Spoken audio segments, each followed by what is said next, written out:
मालिक मकान कहता है या किराया दो या मेरी डिमांड पूरी करो। अब अकेली हूँ और हर शख्स इज्जत नोचने की नज़र से देखते हैं। जिसका कर्ज देना है वो रोज़ घर में आके दरवाज़ा खटखटाता है और जलील करता है। छोटे छोटे तो बच्चे हैं, शोहर फौत हुए और ज़िंदगी खराब हो गई है। अगर को अल्लाह का नेक बंदा इनका कर्ज उतार सकता है, इनको कारोबार शुरू करवा के दे सकता है या इनका सहारा बन सकता है तो स्क्रीन पर शो होने वाले नंबर पर रब्ता कर सकता है। अस्सलाम वालेकुम नाज़रीन, आपका मेज़बान मुजाहिद रियाब आपकी खिदमत में हाजिर है और आप देख रहे हैं एमएन पॉइंट। नाज़रीन, मेरे साथ बैठे अब जिस खातून को देख रहे हैं ये आज से चंद अरसा कबल बड़ी अच्छी ज़िंदगी गुजार रही थी, लेकिन तकदीर ने, किस्मत ने, वक्त ने ऐसा पलटा मारा कि आज ये सोशल मीडिया पर आना मजबूर हो गए। आज इनको सोशल मीडिया पर आना इनकी मजबूरी बन गई। इनकी क्या दास्तान है और ये सोशल मीडिया पर क्यों आई हैं, आइए इन्हीं से जानते हैं। अस्सलाम वालेकुम। वालेकुम अस्सलाम। कैसी हैं? अल्लाह का करम है। कैसी हैं? जो वक़्त गुजर जाए अल्लाह का शुक्र अदा करना चाहिए। बिल्कुल ऐसे ही है। मुझे बताइएगा कि बड़ी अच्छी आपने ड्रेसिंग की हुई है, देखने वाले भी ये सोच रहे होंगे कि खातून ने बड़ी अच्छी ड्रेसिंग की हुई है और मीडिया पर आके बैठी हुई है। कैसे हालात थे और क्या मामले हैं? हमारी बहुत अच्छी लाइफ गुजर रही थी, मेरे हस्बैंड और मेरी। और मेरे हस्बैंड का एक्सीडेंट की तरफ से अपाहिज हो गए थे, कोमा में चले गए थे और उनके एक्सीडेंट की वजह से बहुत चोटें हो गई थी अच्छा, उनको। आपके शोहर का एक्सीडेंट हुआ? जी जी। कहाँ पर जा रहे थे, कैसे जा रहे थे? टूर पे जा रहे थे, अच्छा। वहाँ पे हुआ था। उस एक्सीडेंट में उनको क्या हुआ था? आप बता रही थी ऑफ कैमरा कि उनकी टांगों का मसला हुआ था, अपाहिज हुए थे, क्या हुआ था? अपाहिज हो गए थे अच्छा। और कोमा में भी चले गए थे, दिमाग पे बहुत चोटें लगी थी उनके। काम क्या करते थे? डॉक्टर थे। अच्छा, आपके शौहर डॉक्टर थे और टूर पर गए, एक्सीडेंट हुआ, उसके बाद हॉस्पिटल में भी एडमिट रहे? जी जी। क्या मामला हुआ फिर? आज मीडिया पर आने का क्या मकसद है? शौहर किधर गए हैं? कुछ ही दिन हॉस्पिटल में रहे हैं। तो फिर जो भी कुछ था हमारे पास सब लगा दिया, इतने तक के कर्ज उठा के भी लगा दिया। यानी कि शौहर हॉस्पिटल में आपके एडमिट थे, आपने कर्ज पकड़ कर उन पर खर्च किया? जी हाँ। तो आपको किसी ने आसरा नहीं दिया आपके ससुराल में से, बहन भाइयों में से? किसी ने भी आसरा नहीं दिया। क्या वजह बनी? ससुराल में कोई नहीं ऐसा कि जो कहे कि ये हमारी इज्जत है और हमारे बेटे के साथ ये हादसा हुआ, हम खर्च कर दें? नहीं, उनके बाबा ने दूसरी शादी की हुई है, वो उधर ही बच्चों के पास रहते हैं। बस इनकी जो मेरी सासू अम्मी हैं उनके पास ही ये रहते थे बस। ओए होए होए होए, यानी कि इनका जो ससुर है उसने दूसरी शादी की हुई और आज ये जो खातून है, जब इनका शौहर जिसकी डेथ हो गई तो इन्होंने कर्ज पकड़ कर उसके ऊपर खर्च किया। कितने कर्ज आपने, कितने पैसे कर्ज पर लिए और किससे लिए थे? साथ वाले हमसायों से लिया था, उनके साथ अच्छी बातचीत थी। 95,000 लिया था। इस मकान में रह रही हैं, ये घर आपका अपना है, किराया क्या है, किसका है? रेंट पे है।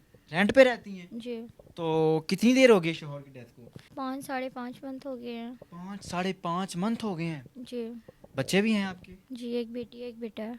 यानी कि 2 बच्चे हैं। जी हाँ। 2 बच्चों के साथ कैसे गुजारा करती हैं? घर का निज़ाम कैसे चलता है? किराए पर रहती हैं, किराया कैसे देती हैं? सारे मामलात कैसे सर्वाइव हो रहे हैं? 4 5 मंथ से तो मैंने किराया दिया ही नहीं है और कुछ दिन उन्होंने कोई बात ही नहीं की। पर अब आके उन्होंने देखा है कि बहुत जलील हो रही है, लोग जिनका कर्ज देना है वो भी जलील कर रहे हैं। तो इसीलिए अब वो भी कह रहे हैं, जलील कर रहे हैं, टॉर्चर कर रहे हैं। यानी कि पहले जो मालिक मकान ने उसने किराया नहीं मांगा, जब उसको पता चला है कि आज आप तंग हो गई, आप नहीं दे सकती, अब वो आपको कहता है किराया दो। जी। क्या वजह है, क्यों इस तरह कर रहा है, क्या चाहता है वो? वो बहुत ज़्यादा ट्राइयाँ भी मारता है, तंग भी करता है, टॉर्चर करता है बहुत। यानी कि गलत काम के लिए उकसाता है? जी। यानी कि वही मालिक मकान जिसके घर में आपके शौहर की डेथ हुई, आप उनके घर में रह रही हैं, 5 महीने उसने नहीं पूछा, अब वो आके आपसे वो गलत जो है वो डिमांड करता है। जी हाँ। जिनका कर्ज देना है वो तंग नहीं करते, वो अपने पैसे वापस नहीं मांगते? वो भी करते हैं, रोज़ आते हैं घर, मसलन क्या कहते हैं?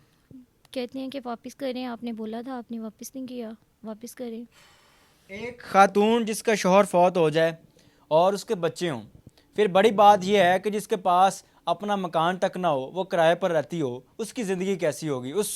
और उससे बड़ी बात यह कि वो खातून, वो औरत जवान हो और मेरे इस मुआशरे के अंदर जहाँ पर हर शख्स भेड़िए की नज़र से देखता है, उस औरत की ज़िंदगी कैसे गुजरती होगी। मेरे साथ आप उसी खातून को बैठे देख रहे हैं जिसका शौहर डॉक्टर था, बड़ी अच्छी ज़िंदगी थी, लेकिन जब उनकी डेथ हुई तो उनकी डेथ के ऊपर इन्होंने पैसे उधार लेके, यानी कि उनके इलाज करवाने के लिए, एक्सीडेंट में जब वो हॉस्पिटल में एडमिट थे तो उन पर पैसे खर्च करने के लिए इन्होंने पैसे कर्ज पर लिए, और आज तंग दस्ती के आलम में बच्चे जो हैं वो तंग दस्ती की ज़िंदगी गुजार रहे हैं, ख़ुद तंग दस्ती की ज़िंदगी गुजार रही हैं, और मालिक मकान तंग करता है और आज मीडिया पर आ गई हैं।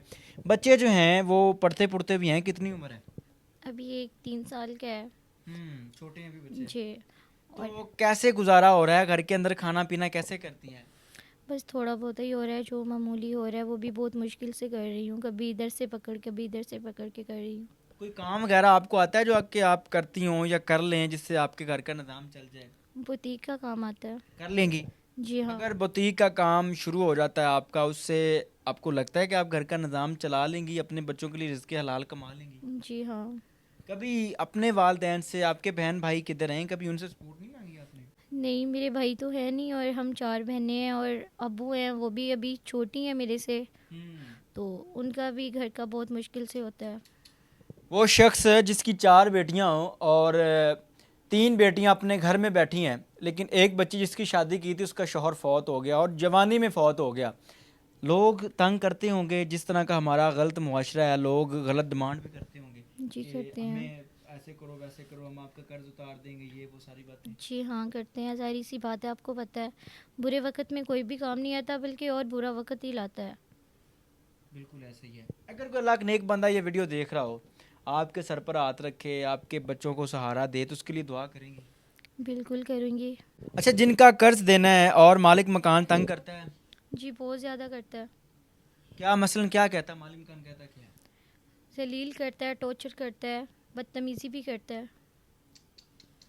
अगर कोई अल्लाह का नेक बंदा ये वीडियो देखने वाला आपके सर पर हाथ रखे, आपके बच्चों का आसरा बने, आपका कर्ज उतार दे, तो आप उससे हलाली रिश्ता निकाह कायम कर लेंगी? फ़िलहाल अभी तो ऐसा कुछ नहीं सोचा, अभी मेरे बच्चे छोटे हैं, ऐसा सोचा भी नहीं है अभी। होता है ना कि इन फ्यूचर आप जवान हैं और लोग तंग भी करते होंगे, अगर कोई आसरा बन जाए, वाकई आपका हकीकी जो है वो सारा कर्ज उतार दे, आपको वो आपकी जो जिम्मेदारियां वो उठाए, तो आप कर लेंगी? सोचा जा सकता है?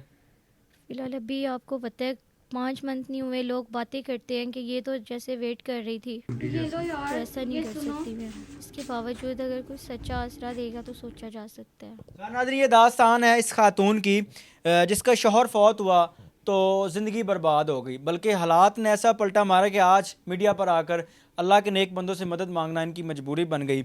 और मेरे ख्याल से कोई भी खातून, कोई भी लड़की, कोई भी बेटी अपनी मर्ज़ी से या अपनी खुशी से इस तरह का स्टेप नहीं लेती, वो मजबूर होती है, उसको हालात तंग करते हैं। अगर कोई अल्लाह का नेक बंदा ये वीडियो देख रहा है, इनके सर पर हाथ रखना चाहता है या इनका किसी किस्म का सहारा बन सकता है, तो स्क्रीन पर शो होने वाले नंबर पर रब्ता कर सकता है। अगर कोई अल्लाह का नेक बंदा इनका कर्ज उतार सकता है, इनको कारोबार शुरू करवा के दे सकता है या इनका सहारा बन सकता है, तो स्क्रीन पर शो होने वाले नंबर पर रब्ता कर सकता है। अपनी कीमती राय का इज़हार ज़रूर कीजिएगा। देखते रहिए अमन पॉइंट। अल्लाह निगहबान।